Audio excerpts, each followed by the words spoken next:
গভীর অন্ধকার অমাবস্যার রাত। অতুল রাতের খাওয়া শেষ করে গণেশকে সঙ্গে নিয়ে দত্তদের বাগানের মধ্যে দিয়ে চলেছে টর্চের আলো ফেলতে ফেলতে। চারিদিকে ঝিঁঝি ডাকছে। নুড়ি বেছানো পথের ওপর দিয়ে চলেছে দুজনে। অতুল হাতে টর্চ নিয়ে আগে চলেছে, গণেশ চলেছে তার পিছে পিছে। মাঝে মাঝে একটা পেঁচা ডেকে উঠে শূন্যতাকে ছিন্ন ভিন্ন করে দিচ্ছে। পেঁচাটা কিসের যেন ইঙ্গিত দিচ্ছে, কিছুর জন্য যেন সে সাবধান করে দিতে চাইছে বারবার। চারিদিকে যেন একটা পাতলা ধোঁয়ার চাদর ঢেকে আছে। তারা যত বাগানের মধ্যে ঢুকছে, চারিদিকের অন্ধকার যেন আরো ঘন হয়ে আসছে। গাছের পাতার ফাঁকে ফাঁকে নক্ষত্রের বিন্দু দেখা যাচ্ছে। হাঁটতে হাঁটতে তারা বুড়ো তেঁতুল গাছের সামনে এসে দাঁড়ালো। চারিদিক নিস্তব্ধ। অন্ধকার আকাশের সামনে তেঁতুল গাছটা একটা দানবের মতো দাঁড়িয়ে আছে। ঝিঁঝি ডাকছে, তাও চারিদিকের পরিবেশে এক অদ্ভুত নিস্তব্ধতা বিরাজ করছে। কি যেন একটা ঘটতে চলেছে। এই পরিবেশ যেন তার ইঙ্গিত দিচ্ছে। গণেশ পকেট থেকে আর একটা টর্চ বার করে বলল। গণেশের এমনিতেই গা ছমছম করছিল। সে পেছন ফিরে হন হন করে হাঁটা লাগিয়ে বলল, কাল ভোরে আসছি তাহলে। বাগানের ভেতর দিয়ে আস্তে আস্তে গণেশের শরীর বেশ কয়েকবার শিউরে উঠতে লাগলো। এর একটা বড় কারণ, সে এমনিতেই ভীতু।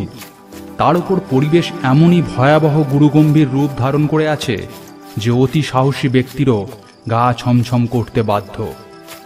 কোনো রকমে টর্চের আলোটাকে ভরসা করে সে এগোতে লাগলো বাড়ির পথে। মনে মনে সে অতুলের সাহসের বাহবা না দিয়ে পারল না।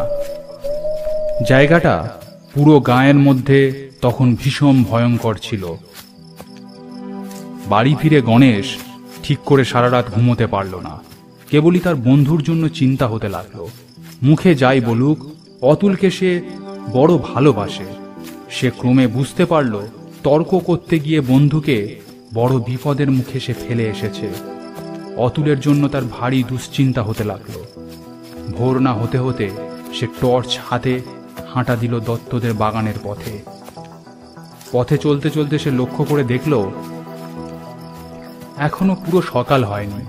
গভীর কালো রাতের আকাশ কেটে গিয়ে হালকা সাদা আলো দেখা দিয়েছে মাত্র। সে আলো এতই ম্লান যে বাগানের অন্ধকার তাতে কিছুমাত্রই দূর হয়নি। বাগানের ঝোপে ঝাড়ে এখনো ঝিঁঝির ডাক শোনা যাচ্ছে। কালকে রাতের পেঁচাটা ক্লান্ত স্বরে ডেকে উঠল কয়েকবার। সারা রাতের কত মারাত্মক ঘটনার সাক্ষী হয়ে আছে সে। কালকের রাতের পাতলা ধোঁয়াটা বাতাসে ছড়িয়ে আছে সর্বত্র। টর্চের হলদে আলো রাস্তার উপর ফেলতে ফেলতে গণেশ পৌঁছে গেল দত্তদের বাগানের তেঁতুল গাছটার কাছে। গাছের সামনে টর্চের আলো ফেলে গণেশ অতুলকে কোথাও দেখতে পেল না। তার গা তখন ছমছম করতে লাগলো। তেঁতুল গাছটা তখনও একটা দানবের মতো দাঁড়িয়ে আছে। এদিক ওদিক কেউ কোথাও নেই। গণেশ তেঁতুল গাছটার দিকে একবার তাকালো। গাছটাকে দেখে মনে হলো তার দানবী ক্ষুধা এবার যেন খানিকটা শান্ত হয়েছে।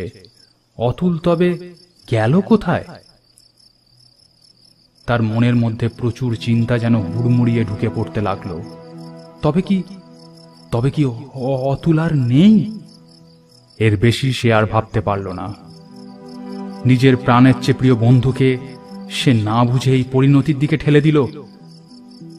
এই সব কিছুর জন্য সেই দায়ী। এখন বাড়ি ফিরে গিয়ে সে সবাইকে কি বলবে? এমন ছেলে মানুষের জন্য সে কি নিজেকে কখনো ক্ষমা করতে পারবে? এসব প্রশ্নে যখন তার মাথা প্রায় ভরে উঠেছে, তখন কানের কাছে একটা গলার আওয়াজ শুনে বুকের ভেতরটা ছ্যাঁত করে উঠল তার। পেছন দিকে ফিরে দেখল অতুল হাসি মুখে দাঁড়িয়ে আছে। বলল, গণেশ টর্চের আলো ফেলতে ফেলতে দুজনে গাছটার দিকে এগিয়ে গেল। গাছের একদম সামনে এসে দাঁড়িয়ে অতুল গাছের ওপরের দিকের ডালে ইঙ্গিত করে দেখিয়ে বলল, ওই দেখ তোর প্রমাণ।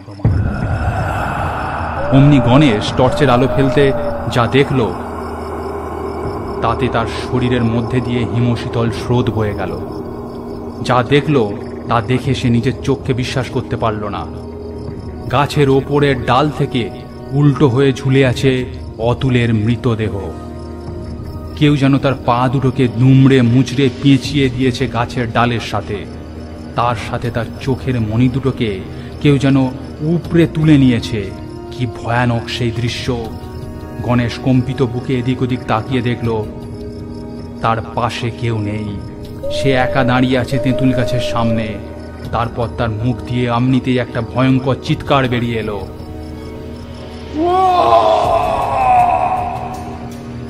নিজের আড়ষ্ট ভাবটা কোনো মতে কাটিয়ে গণেশ দৌড়াতে শুরু করলো। শরীরের শেষ শক্তি সঞ্চয় করে দৌড়াতে থাকলো। আর কানে ভেসে আসতে লাগলো অতুলের কণ্ঠস্বর। কি বন্ধু, প্রমাণ পেয়েছো এবার? যেও না, আরো অনেক প্রমাণ দেব। দাঁড়াও দাঁড়াও বন্ধু, দাঁড়াও।